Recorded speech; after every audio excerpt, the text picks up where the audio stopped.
राजकारण्यांपेक्षा मतदार हा पुढचा विचार करत असून आगामी निवडणुकांमध्ये नक्की काय होईल याचा अंदाज बांधणं कठीण आहे, असे मत मनसेचे अध्यक्ष राज ठाकरे यांनी व्यक्त केले. मनसेच्या वतीने आयोजित कार्यक्रमानिमित्त राज ठाकरे पुण्यात आले होते. यावेळी आयोजित पत्रकार परिषदेत ते बोलत होते.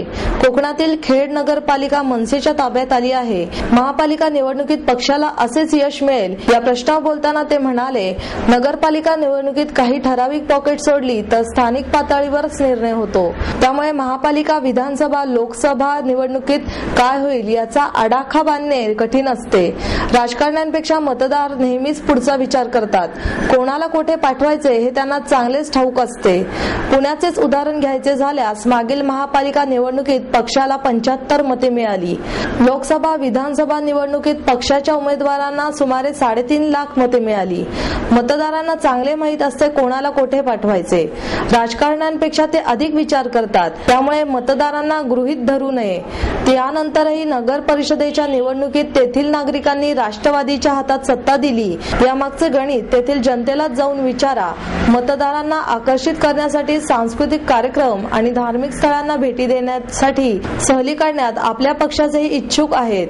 यावर त्यांनी तोही पॅकेजचाच भाग आहे असं हसतच टिप्पणी केली. शिवसेनेचे उपनेते गणेश सातपुते यांनी याप्रसंगी समर्थकांसह पुन्हा मनसेत प्रवेश केला. ठाकरे यांनी त्यांचे स्वागत केले. इतर पक्षांचे कार्यकर्ते पक्षात येण्यास तयार आहेत, परंतु मी सध्या शबरीच्या भूमिकेत आहे असेही त्यांनी सांगितले. खरं सांगू तर बऱ्याच ठिकाणाहून महाराष्ट्र नवनिर्माण सेनेमध्ये येणाऱ्यांची मला आमच्याच लोकांकडनं, बऱ्याच लोकांकडनं कळते की खूप लोक येऊ इच्छितात. पण मी सध्या शबरीच्या भूमिकेत आहे. बरं का, तशी बोरं चाकून बघतोय. आणि कारण त्याला काय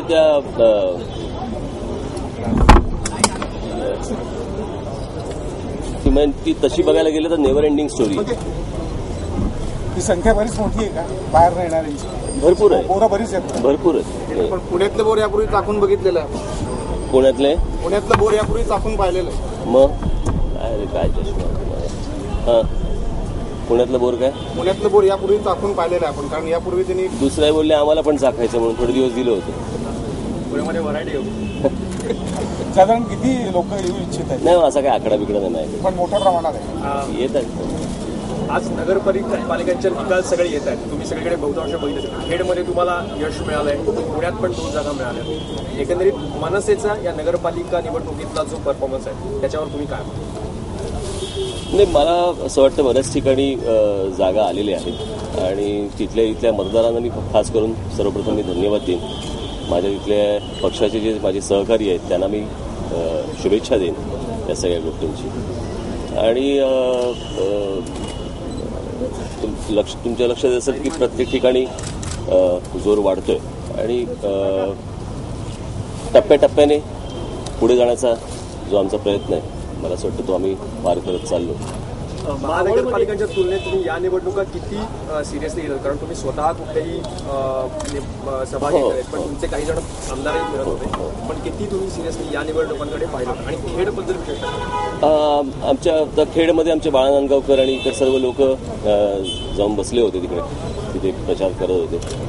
मी आत्ता सध्या येणाऱ्या महानगरपालिकांच्या ज्या निवडणुका आहेत त्या निवडणुका मी जास्ती कॉन्सन्ट्रेट करतो, फोकस करतो त्याच्यावरती.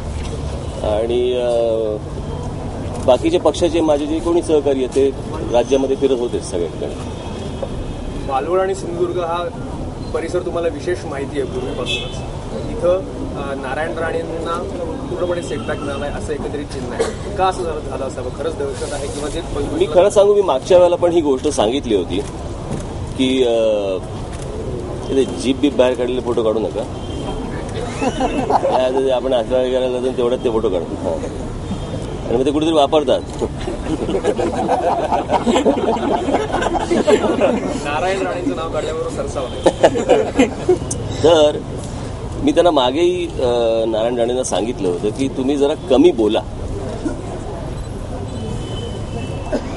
विनाकारण ते अनेक ठिकाणी कारण नसताना शत्रुत्व जे ओढवून घेतात, ज्याची मला असं वाटतं काही आवश्यकता नाही, काही गरज नाही. आणि त्याच्यामुळे मग हे जे काही परिणाम दिसतात ते मग सगळे परिणाम त्याच्यामुळे दिसतात. मला असं वाटतं राजकारण हा एक पेशन्स ठेवण्याचा विषय आहे. त्याच्यामध्ये जर समजा तुमचा पेशन्स ढासळला, तुमचं जर बोलणं जास्ती व्हायला लागलं, म्हणजे राजकारणामध्ये वाद प्रतिवाद, तुमचे आरोप प्रत्यारोप या सगळ्या गोष्टी असतात राजकारणामध्ये. परंतु इतर वेळेला विनाकारण जर समजा आपण या गोष्टी वाद ओढवून घेतले तर त्याची आवश्यकता आहे असं मला वाटत नाही. मावळमध्ये शेतकऱ्यांवरती गोळीबार होऊन सुद्धा अनपेक्षितपणे तिथं अजित पवारांची सरशी झालेली आहे. भाजप म्हणून मला असं वाटतं की तिथला हा जो विषय आहे हा तिथल्या मतदारांना तुम्ही विचारणं खूप आवश्यक आहे. याची उत्तरं मी देण्यापेक्षा, कारण शेवटी शिक्कामोर्तब त्यांनी केलेलं आहे त्या मतदारांनी, तर त्या मतदारांना तुम्ही हे विचारणं आवश्यक आहे. परवा दिवशी मला जी बातमी वाचली, खरी आहे खोटी आहे मला माहिती नाही, वर्तमानपत्रामध्ये आलेली बातमी की त्यातल्या एका शेतकऱ्याची जी गोळी लागली होती ती पोलिसांची नव्हतीच. ती काय बातमी मला हा मग तेच आहे. म्हणजे शेवटी मग हे काय आहे, नक्की काय घडलं? हा एक बनवलेला प्रकार होता की ज्याच्यामध्ये त्या बिचाऱ्या शेतकऱ्यांचे हकनाक बळी गेले आहेत का, खरंच ते आंदोलन होतं का काय होतं? मला असं वाटतं ह्याचं भांडवल करण्याचा प्रयत्न झाला, परंतु मतदारांनी गृहीत धरू नका. जसं खडकवासलेला बघितलं आपण, म्हणून पण मेसेज हाच होता की गृहीत धरू नका मतदार. माझं तेच म्हणणं आहे की म्हणून तिकडे काय एक्झॅक्टली झालंय खरं ते तिथल्या नागरिकांना विचारणं खूप आवश्यक आहे असं मला वाटतं. महापालिका निवडणुकांवरती याचे काय परिणाम तुम्हाला दिसत आहेत का? म्हणजे या नगरपालिका निवडणुकांचे निकाल येत आहेत की नांदी म्हणायची का महानगरपालिकांच्या? मी तुम्हाला एक गोष्ट सांगतो बघा, आपण जसा विचार करतो मला असं वाटतं ह्याच्यापेक्षा खूप पटीने पुढे मतदार याचा विचार करत असतात. आपल्याला असं वाटतं की त्यांना काही कळत नाही, माझ्या मते त्यांना खूप कळत असतं, त्यांना खूप समजत असतं. याचा जर आपण पुण्यामधला जर समजा आपण परिणाम आपण जर नीट पाहिला तर तुमच्या लक्षात असेल की मला 2007च्या महानगरपालिका निवडणुकीमध्ये माझ्या पक्षाला जे मतदान झालंय पुणे शहरात ते साधारणपणे 75,000च्या आसपास झालं होतं. लोकसभा निवडणुका त्याच्यानंतर 2007-2009ला लोकसभा निवडणुका झाल्या, तर 2009च्या लोकसभा निवडणुकीला झालेलं मतदान जे आहे पक्षाला तेही 75,000च्या आसपास आहे. बरोबर. आणि त्याच्यानंतर बरोबर 6 महिन्यांनी ज्यावेळेला विधानसभेच्या निवडणुका झाल्या त्यावेळेला ह्याच पुणे शहरामध्ये 3.5 लाखाच्या वरती मतदान आहे. सो कोणाला कुठे पाठवायचंय, कोणाला काय करायचंय या सगळ्या गोष्टींचा तज्ज्ञ विचार मला असं वाटतं हे मतदार करत असतात. त्यांना एक तर गृहीत धरू नये आणि त्यांना मूर्ख समजू नये. निवडणुकीनंतर अजित पवारांवर आणि राष्ट्रवादीवर सगळीकडे टीका झाली होती, तुम्ही सुद्धा जी केली होती. पण आता एकंदरीत चित्र असं दिसतं की पुण्यात सुद्धा आणि महाराष्ट्रात सुद्धा जे नगरपालिकांच्या वेळेस त्यांनी जाऊन प्रचार केला आहे त्यांची शक्ती ती जर राहण्यापेक्षा वाढलेली आहे, तर असा का झाला होता? कारण चौफेर तुमच्यावर अनेक विरोधक सतत टीका करतात. मी तुम्हाला खरं सांगू का, नगरपालिका निवडणुकांचं जर काही ठराविक पॉकेट जर सोडली, काही एरियाज जर ठराविक अगदी सोडले, तर बाकीचं ज्या निवडणुका जागा निवडून येण्याचा जो प्रकार जो असतो तो खूपच स्थानिक पातळीवरती असतो. म्हणजे ते जे काही आघाड्या करण्याचा जो प्रकार असतो त्याचं मला असं वाटतं मोठं प्रमाण हे नगरपालिकांमध्ये तुम्हाला सर्वाधिक जास्ती दिसतं. आणि ते तिथल्या स्थानिक लेवलवरती त्या सगळ्या गोष्टी घडत असतात. आता त्याचा आणि तुम्ही महानगरपालिका या सगळ्या गोष्टी मला असं वाटतं भिन्न आहेत. ते आपण मगाशी म्हणालात की महापालिकेच्या निवडणुकीच्या संदर्भात, आणि माझा पक्ष नवीन असल्यामुळे मी याचा बॅकअप फारसा नाही आहे माझ्याकडे. आपण मगाशी म्हणाल की आगामी महापालिका निवडणुकीच्या दृष्ट्या आपण जास्त लक्ष केंद्रित केलं, तर नेमकं त्या संदर्भातलं धोरण म्हणा किंवा काय हे असेल स्ट्रॅटेजी, काय स्ट्रॅटेजी तुम्हाला निकालानंतर कळेलच मग. पण यावेळेला एकूण आपल्या संख्येमध्ये पुणे महापालिकेच्या लक्षणीय वाढ होईल असं बोललं जातंय. 100% आपले जे आत्ताचे 8-9 जे आहेत त्याच्यामध्ये बघा काय होईल.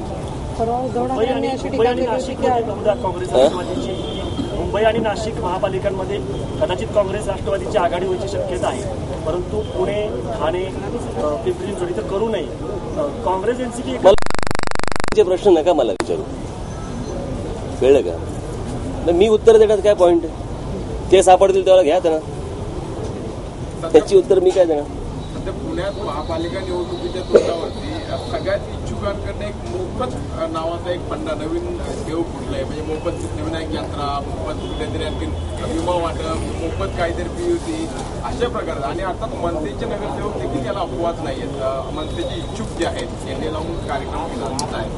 तर मतदारांना निवडणुकीपूर्वी आकर्षित करण्याचा हा जो काही प्रयोग आहे किंवा हा जो काही प्रकार आहे तो तुम्हाला पटतो. आपला पक्षाचा विकास कामं किंवा असे काही मुद्दे घेऊन जाण्याऐवजी बालजत्रावरून मला असं वाटतं की ह्या सगळ्या गोष्टींचं एक पॅकेज असतं ना, सगळ्या गोष्टी लागतात त्याच्यामध्ये. ओबीसी प्रमाणपत्रांचा पण एक मुद्दा आहे. मनसेची भूमिका काय आहे की जिथं आरक्षण पडलेलं आहे तिथं मराठा समाजातले जे उमेदवार आहेत ते असं म्हटलं की एरवी तुम्ही लग्न वगैरे करताना 96 कोळी खानदानी असतात आणि निवडणुकीमध्ये मात्र तुम्ही मला हे जातीची गणितं मला स्वतःला एक तर कळत नाही.